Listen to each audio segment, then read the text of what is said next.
Sebelum kita cerita Isra Mi'raj dan inspirasi dari Isra Mi'raj, saya akan memberi analogi ya. Analogi ini akan menolong secara ilmu tauhid, ilmu mengesahkan Allah Subhanahu wa taala. Dan ini menjadi pokok ya dalam pengajaran tauhid. Ini mohon maaf kalau terpaksa saya ngaji model dulu lah, model pesantren ya. Tapi tanpa ngurangi rasa hormat, tanpa ngurangi rasa empati, rasa takdim saya. Teman-teman yang saya hormati semua, karena di sini banyak santri-santri muda. Hubungan kita dengan Allah Subhanahu wa taala yang serba kuasa, yang maha kuasa, yang serba bisa. Tadi dikatakan Bu Menteri bisa apa saja kun fayakun, kalau Allah sudah mentitahkan pasti terjadi.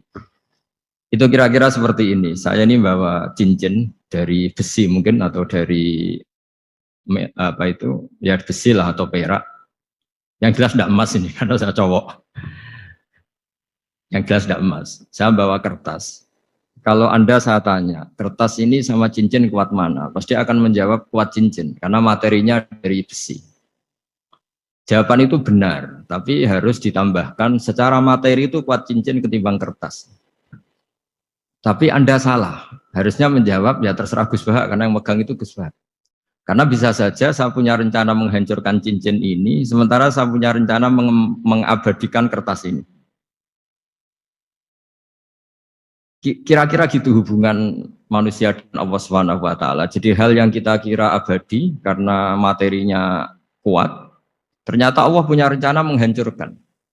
Sementara yang kita kira lemah atau rentan atau apalah, ternyata Allah punya rencana mengabadikan. Di sini kemudian istilahnya orang-orang tasawuf wa tafwidil umur ila mudabbiriha. Kita sebagai manusia menyerahkan urusan pada pengaturnya, pada yang punya. Bukan wilayah kita mengatakan cincin ini lebih kuat ketimbang atau lebih abadi ketimbang kertas. Karena saya punya rencana menghancurkan cincin, tapi ingin mengabadikan apa? Kertas. Sehingga tentang pandemi, tentang tragedi sosial, tentang apa saja, kita tidak pernah tahu rencana Allah itu mana yang lebih awet. Jangan-jangan kita takut pandemi, saya berkali-kali ngaji, mati kita kecelakaan.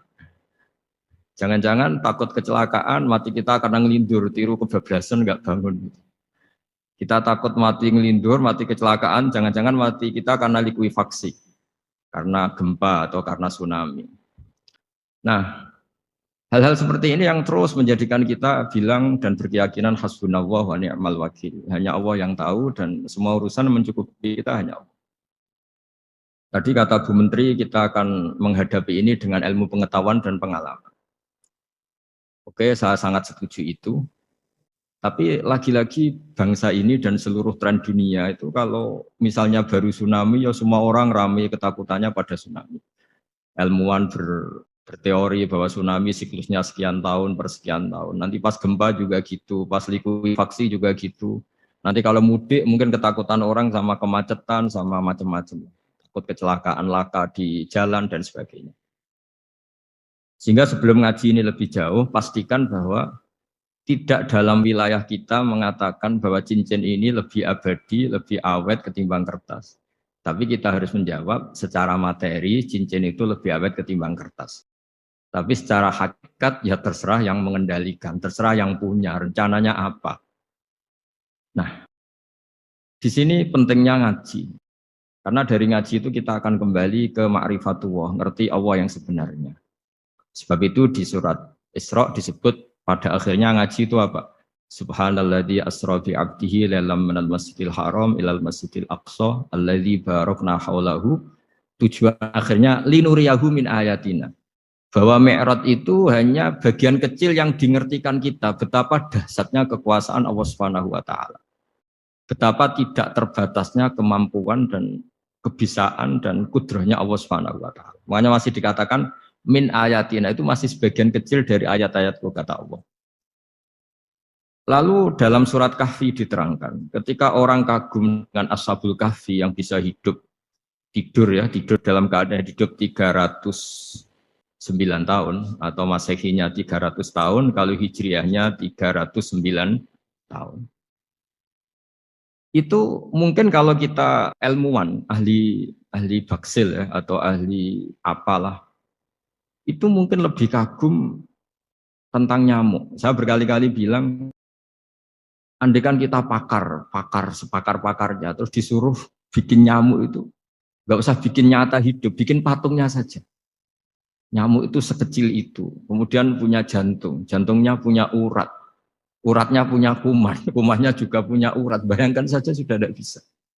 Sehingga ketika orang terdetak kagum sama Ashabul Kahfi, kata Allah, am hasibta anna ashabal kahfi warraqi kanu min ayatina ajaba. Apa kamu kagum tentang Ashabul Kahfi dan batu-batu yang dipahat di situ? Bukankah dalam kekuasaan kami ada yang selalu menakjubkan? Artinya, andai kan kita ilmuwan tentang embriologi, tentang hewan, tentang kuman, mungkin cerita tentang nyamuk itu lebih dahsyat ketimbang tidurnya Ashabul Kahfi yang 309 tahun. Karena kemampuan Allah menciptakan nyamuk yang kecil, sangat kecil, super kecil, kemudian kecil itu ya punya jantung tentu lebih kecil lagi, belum uratnya jantung itu, belum nyamuk juga di dalamnya menyimpan calon-calon keturunannya, kayak apa kecilnya lagi. Nah, di sini Allah mengingatkan kita, innallaha la yastahi ayyadriba matsalam ma fa'udatan fama faqaha. Allah tidak pernah malu jika dalam menunjukkan kekuasaannya Allah memberi contoh seekor nyamuk. Karena nyamuk ini andaikan kita, tadi saya ulang lagi, andaikan kita ilmuwan yang nekuni itu, strukturnya bisa melihat, bisa nyari pasangan hidupnya, dan bisa hamil, bisa melahirkan, atau bisa menelur, dan sebagainya, dan sebagainya. Maka kita akan kagum sekagum-kagumnya, betapa kita di depan kekuasaan Allah Subhanahu wa Ta'ala, tidak siapa-siapa, dan akhirnya kita seikrar-ikrarnya, asyhadu alla ilaha illallah, bahwa tidak ada kekuasaan selain kekuasaan Allah Subhanahu wa Ta'ala. Lalu kenapa nyamuk itu tidak menjadi perhatian publik? Ternyata kita dibodohkan oleh kepentingan kita sendiri. Karena dari awal kita menganggap nyamuk itu problem, penyakit. Ya sudah, bawaan kita mungkin cari obat supaya bisa membunuh nyamuk itu. Atau melihat nyamuk itu sebagai problem, bukan sebagai ayatun min ayatillahi ta'ala, sebagai tanda-tanda kebesaran Allah Subhanahu wa Ta'ala. Sehingga akhirnya manusia itu butuh yang namanya mukjizat dahsyat yang mudah dilihat, mudah dirasakan. Akhirnya kita tahu dalam sejarah para nabi, Nabi Musa minta mukjizat Laut Merah dibelah sehingga bangsa Israel bisa melewati kejaran Fir'aun dan sampai selamat dari kejaran Fir'aun. Nabi Soleh umatnya minta keajaiban, yaitu onta keluar dari batu besar. Dan Nabi Soleh menuruti, akhirnya ada onta yang keluar dari batu besar. Begitu juga nabi-nabi sebelum itu atau setelah itu, selalu ada mukjizat yang memang manusia tidak mampu. Nah, kata tidak mampu ini yang semua umat para nabi tidak akan seunggul umat Nabi Muhammad SAW. Karena kita sebagai umat Rasulullah SAW untuk merasa tidak mampu itu tidak harus hal-hal seperti membelah laut, tidak harus hal-hal seperti onta keluar dari batu, tidak harus hal-hal yang dahsyat kayak tongkat Nabi Musa menjadi ular besar yang menelan semua sihir-sihirnya Fir'aun. Kita sebagai umatnya Nabi selalu tiap hari bilang innallaha ala kulli syai'in qadir, hanya Allah yang mampu. Allah mampu atas segala hal. Melihat nyamuk kita iman, melihat hal-hal kecil. Karena kita ketika melihat nyamuk itu mesti kita itu kok hebat nyamuk, tanpa rapat, tanpa ada gaji dari Kemenku bisa populasinya dijaga. Padahal musuhnya banyak. Musuhnya nyamuk itu umat manusia yang katanya makhluk paling cerdas di dunia.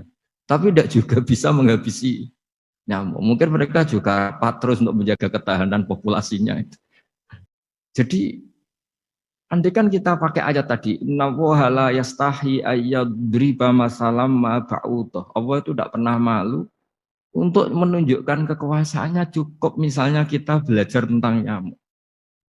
Sudah sekecil itu punya mata, matanya punya saraf, punya urat. Terus kecil apa? Begitu nyamuk sendiri punya kuman. Kalau nyamuk sendiri kecil, terus kumannya sekecil apa? Organ tubuhnya seberapa? Ini sudah kedahsyatan yang luar biasa yang menjadikan kita iman. Innallaha ala kulli syai'in qadir. Allah sendiri yang maha kuasa. Sehingga kembali ke tadi, peristiwa Mi'raj yang super dahsyat pun kata Allah masih dikatakan linuriyahu min ayatina. Hanya untuk menunjukkan sebagian dari ayat-ayatku. Bukan mewakili semua ayat-ayat kekuasaan Allah Ta'ala. Tapi sebagian, min itu tabkid sebagian. Lalu sebelum kita jauh belajar, kita sendiri juga, saya sendiri masih belajar. Kehebatan Rasulullah Shallallahu Alaihi Wasallam, Nabi akhir zaman. Kenapa hebat? Itu diantaranya adalah karena mukjizat tongkat itu pada akhirnya diletakkan di museum. Orang melihat, terus gaya-gayanan kuat ke Turki, atau bisa melihat langsung di museum. Dan setelah melihat, kadang-kadang kita ragu, masa tongkat ini betul itu. Kalau setelah misalnya yakin, bisa dipakai lagi enggak ya? Jadi hal-hal yang mengundang pertanyaan sekaligus keraguan. Beda dengan ajaran Rasulullah Muhammad SAW. Ketika Nabi cerita, betapa kekuasaan Allah itu super dahsyat. Buktinya ya nyamuk tadi. Kayak apa susahnya bikin nyamuk? Sudah kecil, punya organ tubuh tentu lebih kecil, punya urat lebih kecil lagi, punya kuman yang lebih kecil lagi, dan kuman itu juga punya organ tubuh lebih kecil lagi. Itu mbok kamu udah usah ke Turki, kamu hidup di kampung, di pedalaman, sudah menyaksikan Anallaha ala kulli syai'in qadir, bahwa Allah itu maha kuasa. Nah, ngaji bareng ya, ngaji seperti ini. Saya termasuk kiai yang selalu berkampanye supaya orang ikrar seikrar-ikrarnya bahwa kita ini di tangan Allah Subhanahu wa taala.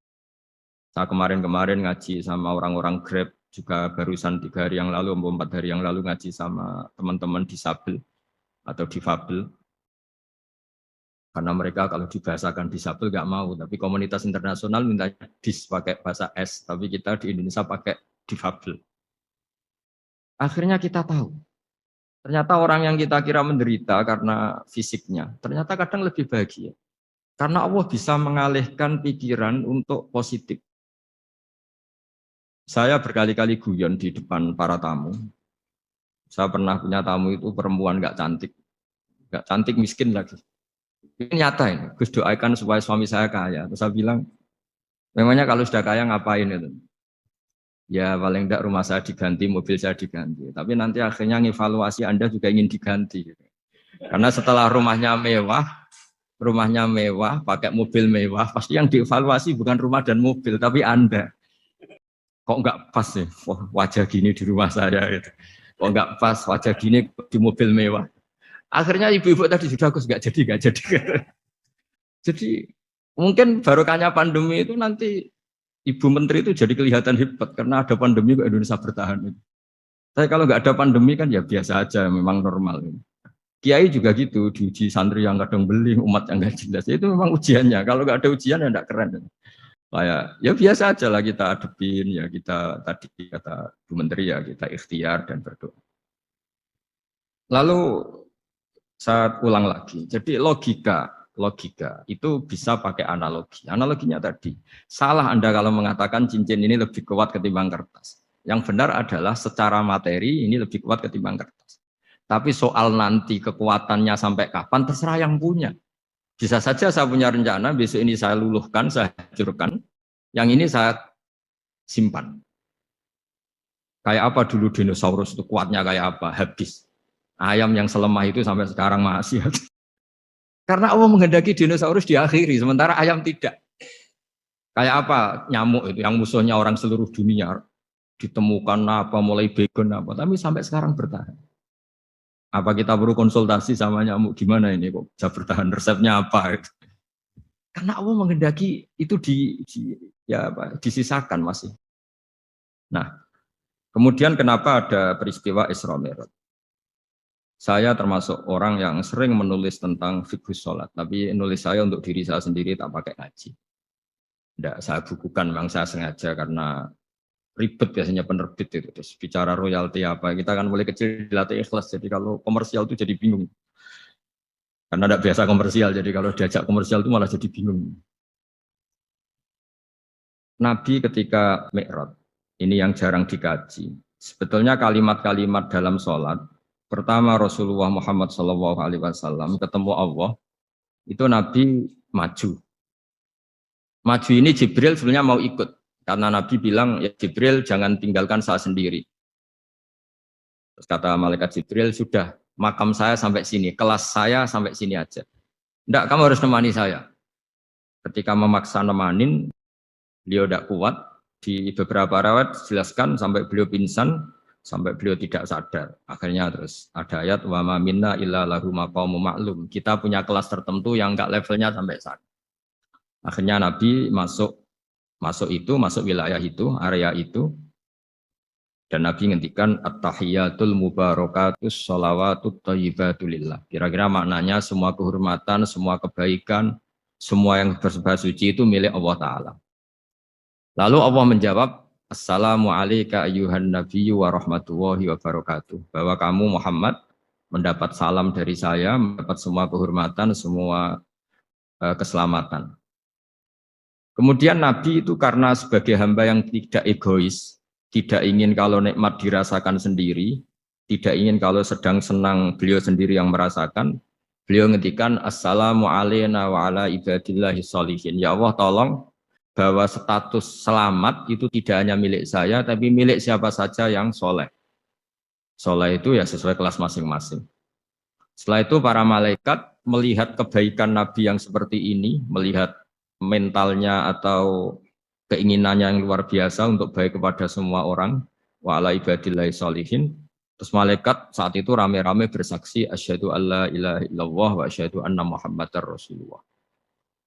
Catatannya apa di sini? Bahwa ternyata kesaksian tentang syahadat itu dimulai rasa tidak egois. Merasa bahwa rahmat ini harus dirasakan semua orang. Wa ma arsalnaka illa rahmatan lil alamin. Jadi rahmat ini harus dirasakan banyak orang. Kita tahu misalnya Islam melarang narkoba misalnya. Memang narkoba itu mengganggu. Hampir semua kecelakaan rata-rata faktor supir itu narkoba. Begitu juga pembunuhan yang sadis, rata-rata efek dari pengaruh narkoba. Sehingga Islam keras sekali tentang narkoba. Dan alhamdulillah di Indonesia ditangani BNN yang sangat serius melawan narkoba. Nah, keputusan Islam melarang narkoba itu keputusan yang luar biasa, yang menjadi berkah bagi semua. Begitu juga keputusan Islam tentang melarang zina, melarang perbudakan, melarang penipuan. Dan Islam mendukung misalnya gerakan nikah, gerakan adil, gerakan keseimbangan dan kemanusiaan. Sehingga agama ini akan dinikmati siapa saja karena ajarannya. Lalu agama ini bisa nikmat, itu solusinya gampang menurut Rasulullah, yaitu sholat. Nabi itu kalau pusing menghadapi banyak hal, itu keluar masuk, terus tanya sama istrinya, kapan waktunya sholat? Kapan Bilal datang? Dulu kalau mau waktu sholat, Bilal datang, ngetok pintu Nabi, ya Rasulullah sekarang waktunya sholat. Itu Nabi membahasakan sholat itu unik. Ini tentang Mi'raj ya, karena hasilnya ya sholat tadi. Arikhna ya Bilal. Arikhna itu tolonglah bikin nyaman saya dengan sholat. Sebelum kita belajar sholat secara serius, gampang. Kalau kita misalnya menteri, atau kita ajudan, atau kita apa, kayak apa asiknya kita kalau ngomong-ngomong sama presiden, bercengkrama dengan presiden atau dengan menteri atau dengan kiai, dengan atasan. Sholat itu media di mana kita asik dengan Allah Ta'ala. Kalau kita bisa asik dengan atasan yang manusia, apalagi ini asik dengan Allah Subhanahu wa Ta'ala. Sehingga kita harus malu kalau sholat tidak asik. Kita ketemu orang yang kita hormati saja asik, masa ini ketemu Allah Ta'ala tidak asik. Sehingga dulu, bawaannya orang dulu itu kalau sholat, untuk tidak cepat itu harus diperintah. Dulu para nabi, para sahabat kalau sholat itu lama-lama. Sehingga sampai nabi yang turun tangan, wahai para sahabatku, kalau kamu jadi imam jangan lama-lama. Karena dulu semua orang itu penikmat sholat. Sehingga untuk tidak lama itu nunggu diperintah. Kalau kamu jadi imam jangan lama-lama, kasihan makmumnya itu. Nah sekarang alhamdulillah tanpa dilarang sudah cepat semua. Ini sudah ada kemajuan, ini sudah maju sekali ini, nggak usah dilarang sudah cepat. Dulu tuh saking asiknya orang sholat untuk supaya agak cepat itu harus ada perintah dari Nabi. Kalau kamu jadi imam jangan lama-lama. Nah kita kalau sedang pas baik lah, pas waras lah kira-kira gitu. Kalau bahasa orang Pantura, saya ini orang Pantura, jadi kalau ngomong lebih keras, lebih vulgar. Normalnya orang sholat itu tidak bisa ngakhiri. Normalnya, saya ulang lagi, normalnya orang sholat itu tidak bisa ngakhiri karena ketemu zat yang kita cintai.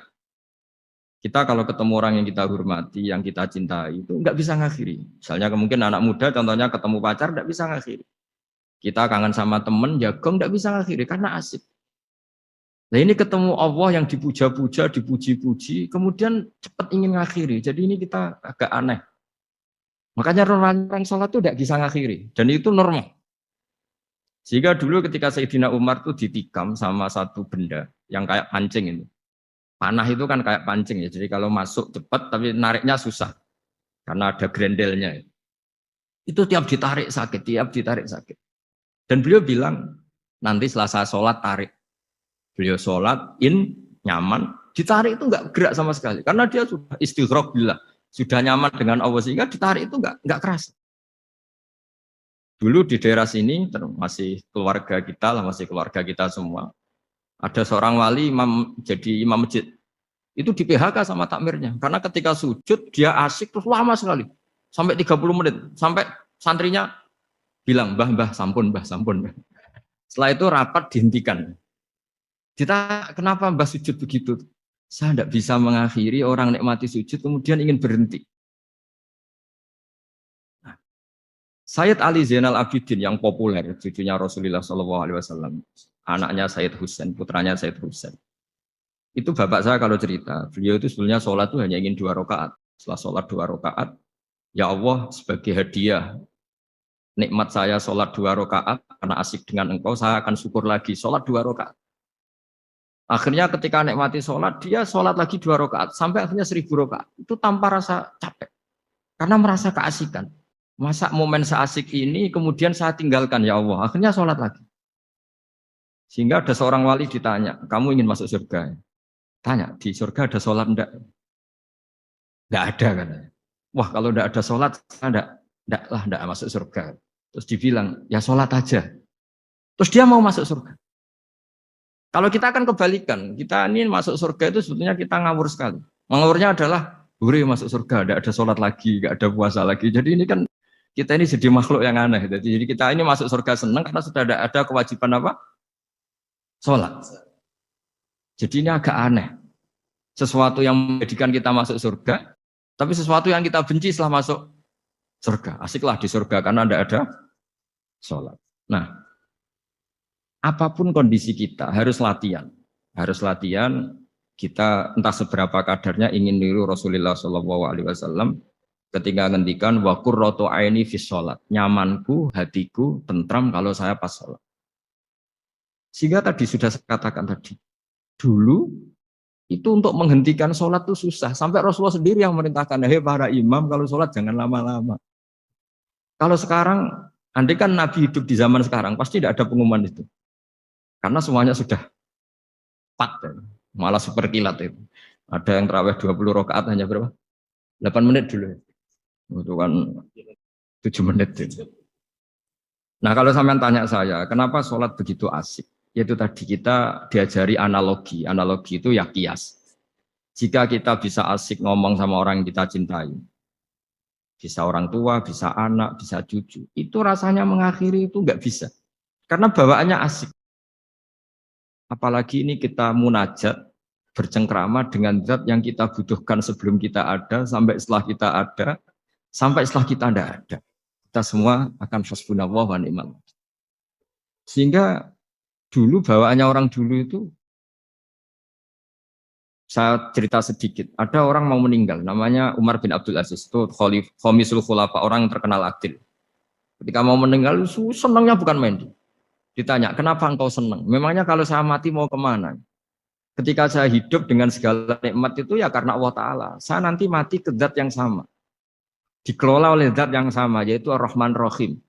Dulu saya disayangi Allah, paling selamati juga disayangi Allah. Karena yang jadi Tuhan selamati, Tuhan yang sama ketika di dunia, yaitu Rahman Rahim. Cerita legenda yang lebih dasar dari itu, masyhur itu Jalaluddin Ar-Rumi. Ketika dia mau meninggal, semua muridnya nangis, beliau marah. Kenapa kamu menangis? Ya karena guru mau meninggal. Kamu itu ngawur sekali. Saya ini sudah lama menunggu hari seperti ini, bisa ketemu zat yang saya cintai, malah kamu menangis. Ayo kamu nari sebagai pesta kematian saya.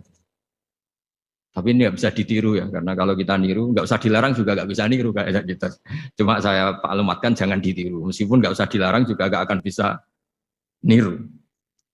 Sehingga orang-orang dulu itu bawaan kalau mau kabundut itu ya asik. Rasulullah Shallallahu Alaihi Wasallam ketika mau wafat, intakola ila rofiqil a'la, itu ditanya sama istri-istrinya, lalu engkau mau kemana?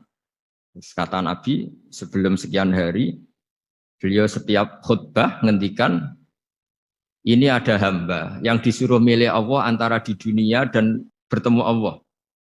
Kalau kamu jadi hamba itu milih mana? Di dunia yang penuh problem ini, apa milih ketemu Allah yang Rahman Rahim? Yang hubungannya dengan kamu itu ngasih dan ngasih. Kamu tidak mungkin kan hubungan dengan Allah memberi, kamu bisa apa? Kita hubungan dengan Allah pasti hanya mendapat. Dikasih nyawa, dikasih oksigen, dikasih bumi tidak bayar, dikasih air juga tidak bayar. PDAM dikelola siapapun bayar, oksigen di rumah sakit bayar. Hubungan kita dengan Allah tidak pernah bayar oksigen, tidak pernah bayar sewa bumi. Punya kolam renang laut seluas itu ya tidak pernah bayar. Udah gitu kolam renangnya menghasilkan ikan. Kalau kita kan semuanya utang jasa sama Allah. Dan reputasi Allah itu dengan kita hanya memberi, tidak pernah meminta. Akhirnya hubungan-hubungan inilah yang menjadikan terus. Semua sahabat jawab, ya kalau kita jadi hamba itu pasti milik Allah lah. Jadi Nabi itu saking pinternya orang, supaya orang siap dengan keberangkatan beliau itu, dibikin satu taksis, satu apa, kalau orang Jawa bilang itu, dikai persemon, dikai mukaddimah.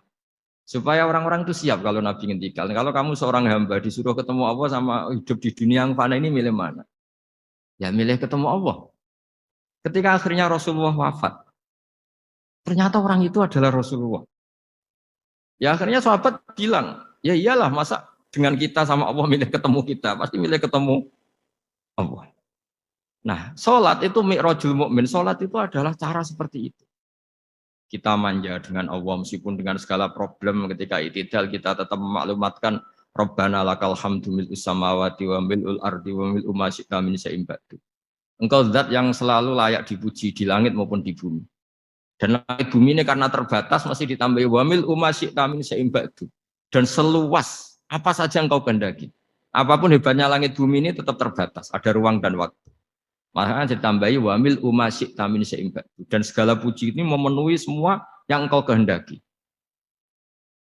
Saya berkali-kali bilang kalau hubungan dengan Allah nyaman, caranya gitu. Kalau kita sakit, bayar oksigen. Kalau kita butuh air, bayar PDAM. Allah itu tidak pernah nyuruh kita bayar. Apa saja hubungan dengan Allah. Nah, sholat itu maklumat bahwa kita apapun problemnya, alhamdulillah rabbil alamin. Kita maklumatkan terus bahwa kita bersyukur. Lalu kita Rabbana lakal hamdu. Makanya saya sering kalau disuruh Gus doain supaya pandemi cepat berlalu. Saya ini kan kalau kiai ya. Kiai itu apa ya? Saya pernah di Jogja pas gempa. Ya orang-orang ya susah. Saya ini caranya susah saja sampai tidak tahu karena bukan karena sombong ya, karena ya mau apa gitu. Memang nggak bisa apa-apa kan kita manusia. Jadi saya mohon sholat ini jadi media yang luar biasa. Jadi di antara makalah Imam Syafi'i paling terkenal itu fasihan idama kana fi dzikri rabbih wa fi ma siwahu kana fin nasi ajama. Orang baik itu orang yang fasih. Fasih itu lantang dan cerdas dan vulgar dan nyaman ketika ngomong tentang Allah. Sholat itu semua hubungan kita ngomong dengan Allah. Misalnya kabira walhamdulillah katsira. Hanya engkau yang maha besar ya Allah. Orang yang katanya terkuat di dunia karena presiden superpower misalnya. Nyatanya waya mati ya mati. Kalau nggak makan lemes. Jadi orang kita sadar. Yang katanya orang terkuat, paling hebat. Kalau nggak makan lemes. Artinya ternyata hanya sekuat itu. Dia bisa instruksi seluruh dunia misalnya untuk apa ya. Tapi coba apa dia kuat nggak makan 2 hari. Makanya hikmah puasa itu orang tahu. Ternyata makhluk yang paling mulia itu manusia. Kalau nggak makan nasi satu piring itu ya mati. Berarti hidup nasi sama Rusia. Nanti kalau nasi bilang, saya tidak butuh kamu, tapi kamu butuh saya, itu habis kita. Makanya ketika ada orang yang mempertuhankan manusia, itu Allah cara menafikan itu hanya bilang, karena yakulanit to'am. Yang kamu tuhankan itu makan. Hanya makan itu kalau dia tidak makan lemes. Jadi kiai itu atau manusia-manusia yang dekat Allah al-afillah itu ketika mengatakan kabira walhamdulillah katsira subhanallah bukrata wa asila itu kelihatan.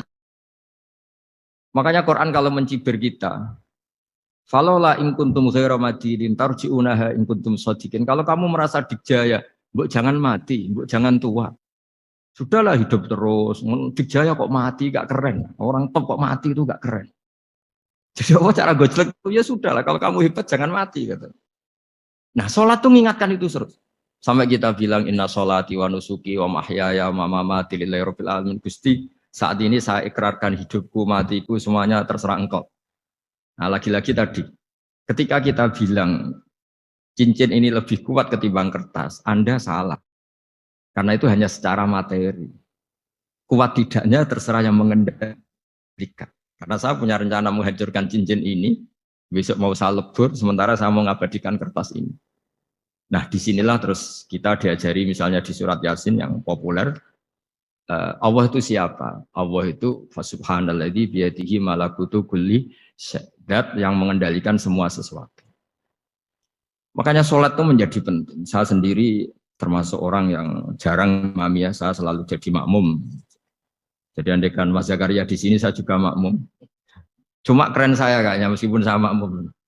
Karena saya kalau makmum itu bisa ingat Allah terus. Kalau imam itu enggak jaga image. Karena malu kan.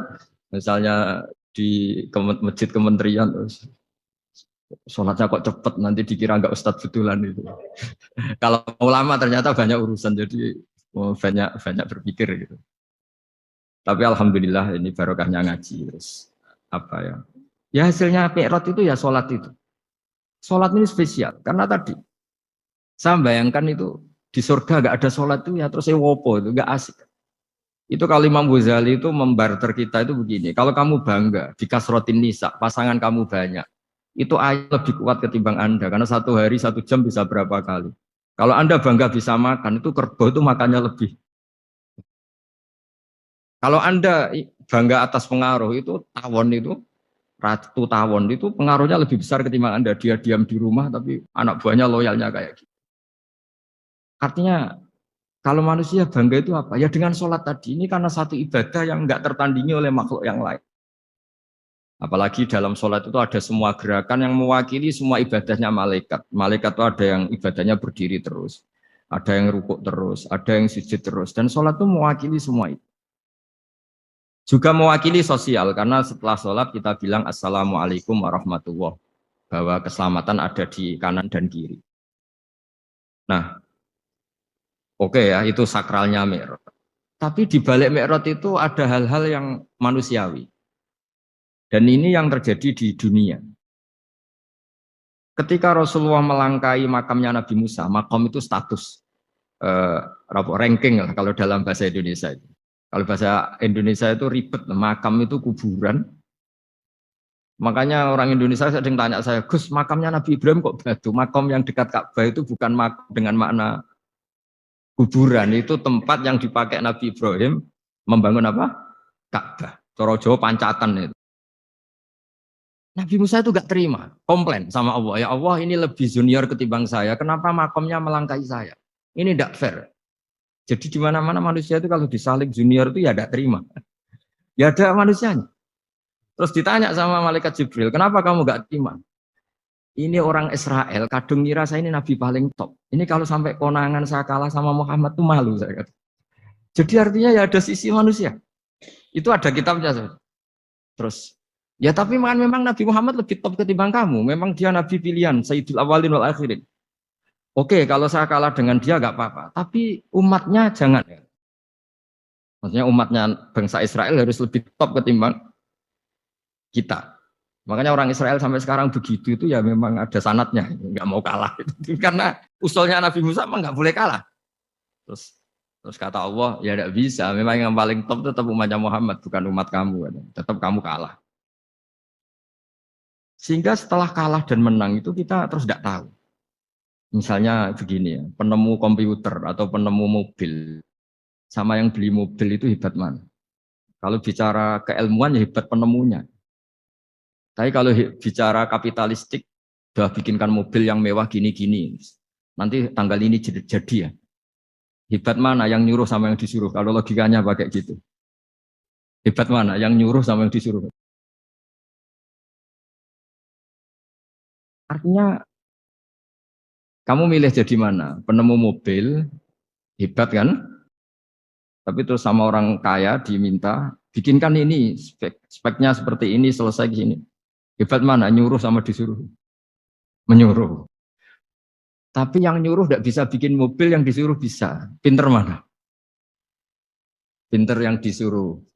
Tapi pertanyaannya, wong bisa nyuruh ngapain bikin sendiri? Pinter mana? Ini mohon maaf karena di sini banyak orang nggak jelas-jelas juga. Artinya terus subjektivitas manusia ini tetap ada gitu. Kalau bisa beli ngapain bikin gitu. Tapi kalau bisa bikin ngapain beli. Nah mungkin perdebatan di kementerian atau di yayasan atau di kampung-kampung atau di apa mesti begitu. Dan itu di Mi'raj juga digambarkan. Digambarkan bahwa antar nabi ini ya ada kompetisi. Wa fi dzalika falyatanafasil mutanafisun. Tapi bedanya nabi dengan kita itu satu. Nabi itu kalau keliru dengan tanda petik, nabi itu kalau keliru itu jadi berkah. Itu bedanya kita. Kalau kita keliru kan keliru betul. Kalau nabi itu tidak kelirunya itu jadi berkah. Ini saya punya dua contoh kalau boleh dibahasakan ya, kekeliruan nabi atau dengan tanda kutip kekeliruan nabi. Tapi saya ulang lagi dengan tanda kutip. Nabi Musa itu ketika Nabi Muhammad ditanya, kenapa kamu dipanggil jauh-jauh? Disuruh sholat 50 rakaat. Nabi Ibrahim nggak komplain, karena beliau Nabi yang baik. Semua Nabi nggak komplain, kecuali Nabi Musa. Kata Nabi Musa, jangan Muhammad, kebanyakan itu. Bilang ke Allah supaya di diskon. Katanya. Nabi kembali sama Allah, ya sudah tak kurangi 5. Turun lagi, masih berapa? 45. Masih kurang. Itu sampai 9 kali, akhirnya terkurangi berapa? 45 rakaat. Itu Nabi Musa masih bilang, udah minta lagi keringanan. Itu kalau diruti nggak jadi sholat kan? Kalau satu lagi kan masih terus hilang itu kewajiban sholat. Nah, Nabi Musa sebetulnya itu bukan karena kasihan kita, bukan dia nggak empati dengan kita. Beliau nggak empati sama kita, tapi gara-gara Muhammad, umatku yang lebih kuat, lebih ganteng aja nggak mampu melakukan sholat 50 rakaat, apalagi umatmu. Dia memang orang Israel kan ganteng-ganteng, kuat-kuat, jadi dia pede. Umatku yang lebih keren, lebih ganteng saja gak kuat, apalagi umatmu. Jadi sebetulnya dia minta keringanan itu karena corong Jawa ngeprekno kita, menyepelekan kita bahwa makanya saya ingin memberitahu Nabi Musa kalau ada umatnya Rasulullah yang namanya Sayyid Ali Zainal Abidin yang satu hari sholat 1000 rakaat. Jadi nanti kalau ketemu Nabi Musa, ini 50 aja, ini kuatnya malah 1000. Nah akhirnya, tapi barokahnya Nabi Musa yang sentimen ini, sholat gak jadi 50, tapi 5. Itu bedanya Nabi sama kita. Ada contoh yang lebih ekstrim, kelirunya Nabi itu Nabi Yunus. Nabi Yunus, tapi keliru yang barokah, saya ulang lagi.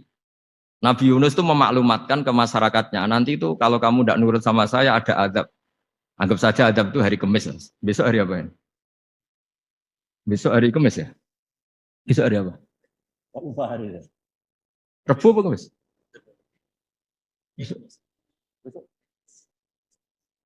Lupa hari. Kata Nabi Yunus, 3 hari lagi akan ada azab. Tapi kurang 2 hari, kurang sehari umatnya masih dalam kemungkaran, dalam kemaksiatan, masih hura-hura. Akhirnya Nabi Yunus bilang, sudah ini tinggal sehari itu mau ada azab. Tapi mereka tetap hura-hura. Akhirnya Nabi Yunus itu coro Jawa itu minggat. Memang bahasa Arabnya abako. Abako itu pergi yang tidak pamit. Itu kalau kamu cari di kamus, abako itu maknanya itu minggat, pergi yang tidak pamit. Sama Allah dibahasakan abak kok. Oh, wong ra bener kabeh, udahlah tak tinggalkan. Setelah ditinggalkan, Nabi Musa disalahkan sama Allah. Kamu itu Nabi tidak diperintah hijrah kok. Hijrah. Syaratnya Nabi kan mengambil keputusan apa saja berdasar wahyu. Tapi tanpa ada perintah wahyu, dia tetap keluar dari kampungnya itu. Keluar sama Allah disalahkan. Wong Nabi kok minggat. Akhirnya ketika dia di kapal, di perahu itu, dulu itu ada mitos, kalau ada perahu mau tenggelam pasti ada yang minggat, diundi. Sampai 3 kali yang keluar dia, akhirnya tahu diri nyemplung. Nyemplung terus ditelan ikan nun. Pokoknya ikan besar lah. Diberi sanksi sama Allah, karena dia Nabi kok melanggar, diberi sanksi ditelan ikan nun. Telan ikan nun karena beliau seorang Nabi, perutnya ikan itu jadi masjid, dia baca tasbih terus. Tapi barokahnya dia minggat tadi, asbaqo. Akhirnya satu hari itu mau ada azab besar itu orang-orang nginceng rumahnya dia. Diinceng. Kalau betul ada azab, pasti orang ini lari. Masa ada azab dia di sini? Diinceng ternyata nggak ada. Wah berarti benar ini ada azab. Buktinya dia nggak ada. Jadi unik. Akhirnya dicinceng nggak ada terus dia, wah berarti ada azab betul. Hari itu masyarakatnya tobat semua karena ini ada azab betul. Buktinya Nabi Yunus sudah lari, berarti dia ada ingin kena. Padahal dia lari itu karena mangkel punya umat yang nggak nurut tadi. Wah sudah, setelah sekian hari dia cari-cari kabar. Umatku itu kena azab enggak? Ternyata berita yang masuk dulu udah ada medsos, udah ada WA. Dulu itu nggak ada itu. Dengar kabar kalau umatnya tuh nggak kena azab karena satu hari sebelum ada azab tobat semua. Terus dia nggak berani pulang.